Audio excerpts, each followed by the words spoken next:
Hello guys, வணக்கம் and welcome back to சிறப்பு media 2.0. நான் உங்கள் புதை. இந்த வீடியோவில் நம்ம இதை பற்றி பார்க்க போகிறோம் அப்படின்னு பார்த்தீங்கன்னா, பிக் பாஸ் சீசன் 8ஓட 14வது வாரத்துக்கான 5வது நாளுக்கான மதிய நேர ஓட்டிங் முடிவுகளை தான் இந்த வீடியோவில் முழுசாக பார்க்க போகிறோம். ஸோ இந்த வீடியோக்கு போகிறதுக்கு முன்னாடி நம்மளோட சேனலை சப்ஸ்கிரைப் பண்ணாதாங்க சப்ஸ்கிரைப் பண்ணி வச்சுக்கோங்க. பக்கத்தில் ஒரு பெல் ஐக்கான் இருக்கும், அதையும் ப்ரெஸ் பண்ணி ஹாலில் போட்டுக்கோங்க. அப்போ தான் நாங்கள் அப்டேட் பண்ணுற ஒவ்வொரு உங்களுக்கு நோட்டிஃபிகேஷன் அதை சேரும். அதை தாண்டி இந்த வீடியோ குறைஞ்சபட்சம் ஒரு 1000 லைக்கான எதிர்பார்க்குறோம். ஸோ லைக்கை போடுங்க, வீடியோ பாருங்கள். வாங்க இன்று வீடியோக்குள்ள வந்து போகலாம். நம்பர் 1 பொசிஷனில் நம்மளுடைய முத்துக்குமரன் அவர்கள் தான் வந்துருந்துட்டு இருக்காரு. அவர் வாங்கிய ஓட்டுகளோட எண்ணிக்கை அப்படின்னு சொல்லி பார்க்கும்போது 1,95,793 ஓட்டுகளாகும். அண்ட் பர்சன்டேஜ் வைஸ் அப்படின்னு சொல்லி பார்க்கும்போது 33.73% இருந்துட்டு இருக்காங்க நம்மளுடைய முத்துக்குமரன் அவர்கள். ஸோ இவர் அட்டகாசமான ஒரு கேம் பிளே வந்து பண்ணிட்டு இருக்காரு. அண்ட் ஓட்டிங்ஸ்லேயும் வந்து பார்த்தீங்கன்னா அட்டகாசமான ஓட்டிங்ஸ் அப்படின்றது வந்து வாங்கிட்டு இருக்காரு. 3 லட்சம் வாக்குகள் வந்து எதிர்பார்த்துட்டு இருந்தாங்க அவங்களுடைய ஃபேன்ஸ். பட் 2 லட்சம் வாக்குகள் தாராளமாக வந்து கடந்துட போகிறாரு. அதில் எந்த விதமான பிரச்சனையும் வரப்போகிறதில்ல. பட் அதை தாண்டி எவ்வளோ வந்து பண்ண போகிறாரு அப்படிங்கிறது ரொம்ப முக்கியம். பட் நீங்கள் பர்சன்டேஜ் ஆஃப் ஓட்டிங்ஸ் பார்த்தீங்க அப்படின்னா 33%. அது ஒரு பெரிய விஷயம். முத்துவை தொடர்ந்து செகண்ட் பொசிஷனில் நம்முடைய சௌந்தர்யா அவர்கள் வந்து இருந்துட்டு இருக்காங்க. அவங்க வாங்கிய ஓட்டுகளோட எண்ணிக்கை அப்படின்னு சொல்லி பார்க்கும்போது 1,04,791 ஓட்டுகளாகும். அண்ட் பர்சன்டேஜ் வைஸ் அப்படின்னு சொல்லி பார்க்கும்போது 18.05% இருந்துட்டு இருக்காங்க நம்மளுடைய சௌந்தர்யா அவர்கள். ஸோ இவங்களும் வந்து அதிகப்படியான வாக்குகள் வந்து வாங்கிட்டு இருக்காங்க. சொல்லப்போனால் நேற்றுக்கிலிருந்து இன்க்ரீஸ் ஆகிட்டே இருக்குது வாக்குகளை பொறுத்த வரலையும். ஏன்னா இதுக்கு முன்னாடி வந்து 17% வந்து போனார். அதுக்கப்புறம் வந்து பார்த்திங்க அப்படின்னா 1% வாக்குகள் வந்து எக்ஸ்ட்ரா ஆகி சௌந்தர்யா அவர்கள் 1 லட்சம் வாக்குகளையும் கடந்திருக்காங்க அப்படின்னு வந்து சொல்லலாம். அதுக்கடுத்த 3வது பொசிஷனில் நம்முடைய விஜய் விஷால் அவர்கள் வந்து இருந்துட்டுருக்காங்க. அவங்க வாங்கிய ஓட்டுகளோட எண்ணிக்கை அப்படின்னு சொல்லி பார்க்கும்போது 59,422 ஓட்டுகளாகும். அண்ட் பர்சன்டேஜ் வைஸ் அப்படின்னு சொல்லி பார்க்கும்போது 10.24% இருந்துட்டுருக்காரு நம்மளுடைய விஜய் விஷால் அவர்கள். ஸோ இவர் வந்து பார்த்திங்கன்னா அட்டகாசமான ஓட்டிங்ஸ் வந்து வாங்கிட்டு இருக்காரு. ஸோ அதை தாண்டி வந்து பார்த்திங்கன்னா இவங்க தான் எவிக்டாக வெளியே போவார் அப்படின்னு சொல்லி எதிர்பார்த்துட்டு இருக்கும்போது இல்லைப்பா எனக்கு வந்து ஃபேன் பேசஸ் வந்து இருக்குப்பா, நானும் வாங்குறேன்ப்பா ஓட்டிங்ஸ் அப்படின்னு சொல்லி அவரும் வந்து நல்லபடியாக ஓட்டிங்ஸ் வாங்கி இப்போதைக்கு சேஃபர் ஜோனில் வந்து இருந்துட்டு இருக்காரு. அதுக்கடுத்த 4th பொசிஷனில் நம்மளுடைய ஜாக்லின் அவர்கள் தான் வந்து இருந்துட்டு இருக்காங்க. அவங்க வாங்கிய ஓட்டுகளோட எண்ணிக்கை அப்படின்னு சொல்லி பார்க்கும்போது 59,188 ஓட்டுகளாகும். அண்ட் பர்சன்டேஜ் வைஸ் அப்படின்னு சொல்லி பார்க்கும்போது 10.2% இருந்துட்டு இருக்காங்க ஜாக்லின் அவர்கள். ஸோ இவங்களுக்கு வந்து வாக்குகள் அப்படிங்கிறது வந்து இன்க்ரீஸ் ஆயிருக்கு அப்படின்னு வந்து சொல்லலாம். ஏன்னா இதுக்கு முன்னாடி 9.5%, 9.4% அப்படின்னு சொல்லி இதே வாரத்தில் வந்து இருந்துட்டு இருந்தாங்க. இப்போது ஓரளவுக்கு வாக்குகள் அப்படிங்கிறது வந்து இன்க்ரீஸ் ஆகி பர்சன்டேஜும் இன்க்ரீஸ் ஆகிருக்கு. ஸோ ஒரு நல்ல ஒரு பர்ஃபார்மன்ஸ் வந்து ஜாக்லின் வந்து பண்ணிட்டு இருக்காங்க. சேஃபர் ஜோன்லேயே வந்து இருந்துட்டு இருக்காங்க. எந்த விதமான கவலையும் அவங்களுடைய ஃபேன்ஸ்க்கு வந்து தேவையில்லை. அதுக்கடுத்து 5th பொசிஷனில் அருண் பிரசாத். அவர் வாங்கிய ஓட்டுகளோட எண்ணிக்கை அப்படின்னு சொல்லி பார்க்கும்போது 56,417 ஓட்டுகளாகும். அண்ட் பர்சன்டேஜ் வைஸ் அப்படின்னு சொல்லி பார்க்கும்போது 9.72% வந்து இருந்துட்டு இருக்காங்க நம்மளுடைய அருண் பிரசாத் அவர்கள். ஸோ இவரை பொறுத்தவரையிலும் ஒரு நல்ல வாக்குகள் வந்து வாங்கியிருக்காரு மற்ற வாரங்களை விட கம்பேர் பண்ணும்போது. பட் இப்போது பார்த்திங்க அப்படின்னா டேஞ்சர் ஜோனில் வந்து இருக்கார் அப்படின்னு வந்து சொல்லலாம். ஸோ அதனால் எவிக்ட் ஆகிறதுக்கு எல்லா சான்சஸும் அருண் பிரசாத்தை பொறுத்தவரையிலும் வந்து இருந்துகிட்ருக்கு. அது எவ்வளோ தூரம் வந்து சாத்தியமாக போகுது அப்படிங்கிறது நம்ம பொறுத்து தான் பார்க்கணும். அதுக்கடுத்தா யார் இருக்காங்க அப்படின்னு பார்த்தீங்கன்னா நம்மளுடைய தீபக் அவர்கள் 6வது பொசிஷனில் வந்து இருந்துட்டுருக்காரு. அவர் வாங்கிய ஓட்டுகளோட எண்ணிக்கை அப்படின்னு சொல்லி பார்க்கும்போது 56,393 ஓட்டுகளாகும். அண்ட் பர்சன்டேஜ் வைஸ் அப்படின்னு சொல்லி பார்க்கும்போது 9.71% இருந்துட்டு இருக்காங்க நம்மளுடைய தீபக் அவர்கள். ஸோ இவர் வந்து ஒரு நல்ல வாக்குகள் வந்து வாங்கியிருக்காரா அப்படின்னு சொல்லி நீங்கள் கேட்டிங்கன்னா அப்படிலாம் கிடையவே கிடையாது. ஏன்னா இதுக்கு முன்னாடி வந்து நிறைய வாக்குகள் வந்து வாங்கியிருக்காரு சொல்லப்போனால் லாஸ்ட் வீக்கில். ஸோ அப்படி இருக்கும்போது இப்போ வந்து பார்த்திங்க அப்படின்னா ரொம்ப மோசமான முறையில் வந்து தீபக் அவர்கள் வந்து ஓட்டிங்ஸ் வந்து வாங்கியிருக்காரு அப்படின்னு வந்து சொல்லப்போனால் டேஞ்சர் ஜோன்லேயே வந்து இருந்துட்டுருக்காரு. அதுக்கடுத்த 7வது பொசிஷனில் பவித்ரா அவர்கள் வந்து இருந்துட்டுருக்காங்க. அவங்க வாங்கிய ஓட்டுகளோட எண்ணிக்கை அப்படின்னு சொல்லி பார்க்கும்போது 48,547 ஓட்டுகளாகும். அண்ட் பர்சன்டேஜ் வைஸ் அப்படின்னு சொல்லி பார்க்கும்போது 8.35% இருந்துட்டுருக்காங்க பவித்ரா ஜனனி அவர்கள். ஸோ இவங்களும் ஒரு நல்ல வாக்குகள் வந்து வாங்கிட்டு இருக்காங்க அப்படின்னு வந்து சொல்லிட முடியாது. ஏன்னா ஜனனி அவர்கள் எவிக்ட் ஆக போகிறாங்க அப்படிங்கிறத டே 1லேருந்தே வந்து நம்ம சொல்லிட்டு இருந்தோம்.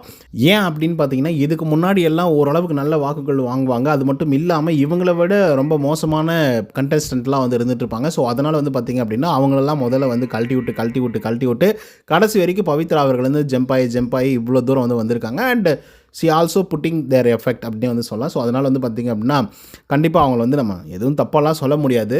ஏதோ முடிச்ச அளவுக்கு வந்து அவங்க ஒர்க் அவுட் பண்ணாங்க. மற்றவங்கள விட ஓகே அப்படின்றதுனால தான் பவித்ரா அவர்கள் வந்து உள்ளர இருக்காங்க அப்படிங்கிற மாதிரி நமக்கு வந்து தோணுது. ஏன்னா அப்படி தான் கொண்டு போகிறாங்க ஷோவை. ஓகேங்களா? ஸோ இதை தொடர்ந்து வந்து இதுக்கப்புறம் வாரங்களில் மீன்ஸ் லாஸ்ட் வீக் வந்து இவங்க வருவாங்களா அப்படின்னு கேட்டிங்கன்னா அதுக்கான வாய்ப்புகள் வந்து இல்லை. அண்ட் மிட் வீக் எவிக்ஷன் சொல்லிட்டு சில பேரெல்லாம் வீடியோஸ் வந்து போட்டுட்ருக்காங்க. அதெல்லாம் நம்பாதீங்க. மிட் வீக் எவிக்ஷன்னா எப்போயுமே தர்ஸ்டே வந்து எவிக்ஷன் நடக்குது அப்படின்னா மட்டும்தான் அது வந்து மிட் வீக் எவிக்ஷன். தர்ஸ்டே வந்து நீங்கள் பார்க்குறீங்க அப்படின்னா அது வந்து வெட்னஸ்டே வந்து நடந்திருக்கும். சரிங்களா? நல்லா புரிஞ்சுக்கோங்க. ஸோ அதனால் வந்து இந்த மிட் வீக் எவிக்ஷனை வந்து எரைஸ் பண்ணிவிடுங்க உங்களோட மெமரியிலேருந்து. இதுக்கப்புறம் வீக்கெண்ட் டேஸ் எவிக்ஷன் மட்டும் தான் வந்து இருக்க போகுது. 2 எவிக்ஷன் வந்து இருக்கிறதுக்கான எல்லா வாய்ப்புகளும் வந்து இருந்துகிட்ருக்கு. ஏன்னா 8 பேர் வந்து இருந்துகிட்ருக்காங்க. ஒரு ஆள் வந்து ஆல்ரெடி டிடிஎஃப் வின் பண்ணி டைரக்ட் ஃபைனலுக்கு வந்து போயிட்டார். ஸோ இந்த 8 பேரில் 2 பேரை எவிக்ட் பண்ணிவிட்டு 6 பேர் வந்து இருக்க போகிறாங்க. ஸோ இந்த 6 பேருக்கு மிகப்பெரிய அளவில் காம்படிஷன் வந்து நடக்கும். திரும்பியும் மிட்வீக் எவிக்ஷன்ஸ் அப்படின்ற மாதிரி ஒன்று நடக்கும். அப்படி இல்லைனா இப்போ இந்த வாரத்தில் வேறு புதுசாக ஒரு ரூல்ஸ் அண்ட் ரெகுலேஷன்ஸை வந்து பிக் பாஸ் அவர்கள் வந்து போட்டிருக்காரு இல்லையா, அது என்ன அப்படின்னு பார்த்தீங்கன்னா, அதான் ரீப்ளேஸ்மெண்ட் அப்படின்னு சொல்லி பழைய எக்ஸ் கண்டஸ்டன்ட்டுகள் யாரை வந்து ரீப்ளேஸ்மெண்ட் பண்ண போகிறாங்க அப்படிங்கிறத நம்ம பொறுத்து தான் பார்க்கணும். பட் இப்போ வந்து ஒரு பெரிய அளவில் சண்டையே வந்து போயிட்டுருக்கு. சொல்லப்போனால் வந்து ஜாக்லின் மற்றும் சௌந்தர்யா அவர்களுக்கு ஒரு பெரிய அளவு சண்டை. அதாவது அவங்களுக்குள்ளே இருக்கக்கூடிய உறவு முறையே வந்து நட்பு தான் அப்படின்றதுல மாற்றுக்கிறது இல்லை.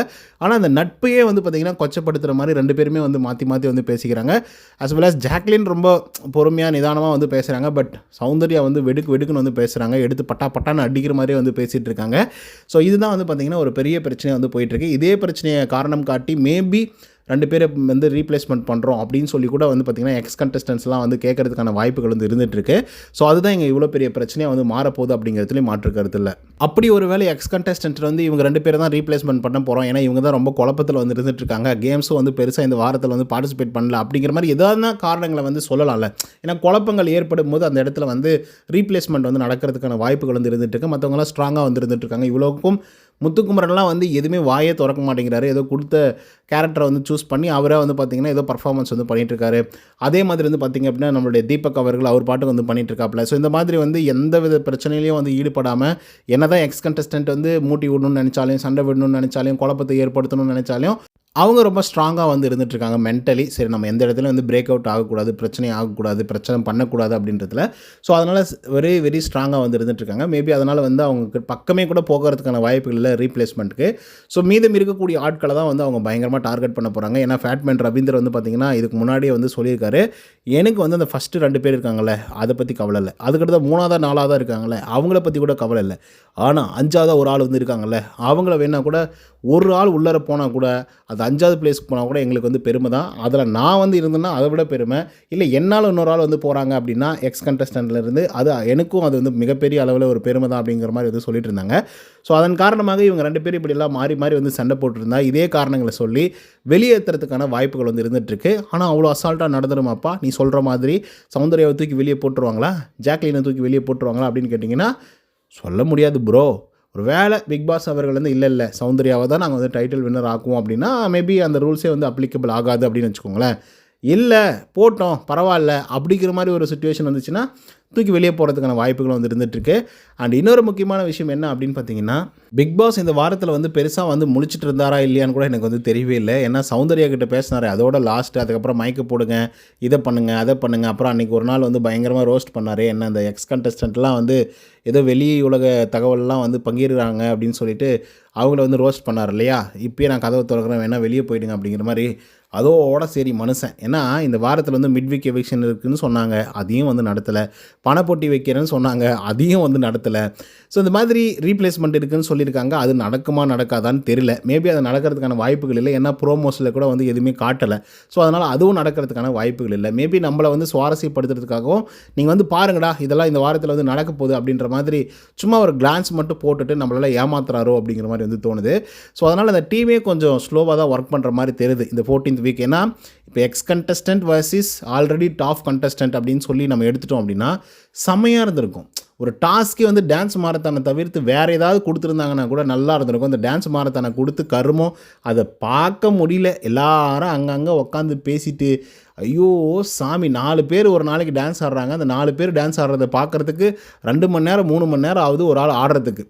அவ்வளோ டைம் வந்து எடுத்துக்கிறாங்க. அதுக்கிடையில் வந்து போய் குக் பண்ணுறாங்க, அப்புறம் இந்த பக்கம் உட்காந்துக்கிட்டு கதையாக பேசி தாக்குறானுங்க. பார்க்க முடியல ப்ரோ. அது ஏதோ ஒரு டாஸ்க் வந்து டீம் வைஸ் அப்படின்னு சொல்லி பிரித்து இப்போ எக்ஸ் கண்டஸ்டன்ட் அப்படின்னு சொல்லி அவங்க தனியாக வந்து இருந்துகிட்ருக்காங்க. இப்போ டாப் 8 கண்டஸ்டன்ட் அப்படின்னு சொல்லி இவங்க வந்து பார்த்திங்கன்னா இருந்துகிட்ருக்காங்க. ஸோ இவங்களுக்குள்ள ஒரு மோதலை வந்து ஏற்படுத்தி ஒரு டாஸ்க்கு அந்த மாதிரிலாம் கொடுத்துருந்தாங்கன்னா செம்மையாக இருந்திருக்கும். ஏன்னா டாஸ்க் அப்படின்னா செம்மையாக பர்ஃபார்மன்ஸ் பண்ணுறாங்க. சொல்லப்போனால் இவங்க வந்து ஒஸ்ட்டு சீசன் தான் இந்த சீசனை பொறுத்து வரலையும். பட் டாஸ்க்கெல்லாம் பர்ஃபெக்டாக வந்து பண்ணாங்க. மற்ற சீசன்களை விட இந்த சீசனில் டாஸ்க்கெல்லாம் வந்து பார்த்திங்கன்னா அதாவது ஃபிசிக்கல் டாஸ்க்கெல்லாம் பயங்கர ரஃபாக வந்து பண்ணியிருந்தாங்க. எல்லா டாஸ்க்லேயும் வந்து பேசும் பொருளாக இருந்திருக்காங்க எல்லாருமே. ஸோ அந்தளவுக்கு டஃப் கொடுத்துருந்தாங்க. அந்த மாதிரி ஏதாவது கொடுத்துருந்தா கூட ஷோ வந்து இன்னும் கொஞ்சம் சுவாரஸ்யமாக இருக்குமோ அப்படிங்கிற மாதிரி வந்து தோணுது. பட் ஏதோ ஒரு இடத்துல வந்து பார்த்திங்கன்னா ஃபெயிலியர் ஆகிட்டாங்க அப்படிங்கிற மாதிரி தான் வந்து தோணுது. பார்ப்போம், ரீப்ளேஸ்மெண்ட் மட்டும்தான் நமங்களுடைய கடைசி சான்ஸ். அதே மாதிரி பிக் பாஸ் சொன்னதில் அது வந்து நடக்குமா நடக்காதா அப்படிங்கிறத நம்ம பொறுத்திருந்து தான் பார்க்கணும். ஸோ இதை தொடர்ந்து இந்த வீடியோ உங்களுக்கு வந்து பிடிச்சிருந்தா லைக் அண்ட் சப்ஸ்கிரைப் பண்ண மறந்துடாதீங்க. இன்னொரு தகவலோட சந்திக்கிறேன். Until then bye from Uday. நன்றி, வணக்கம்.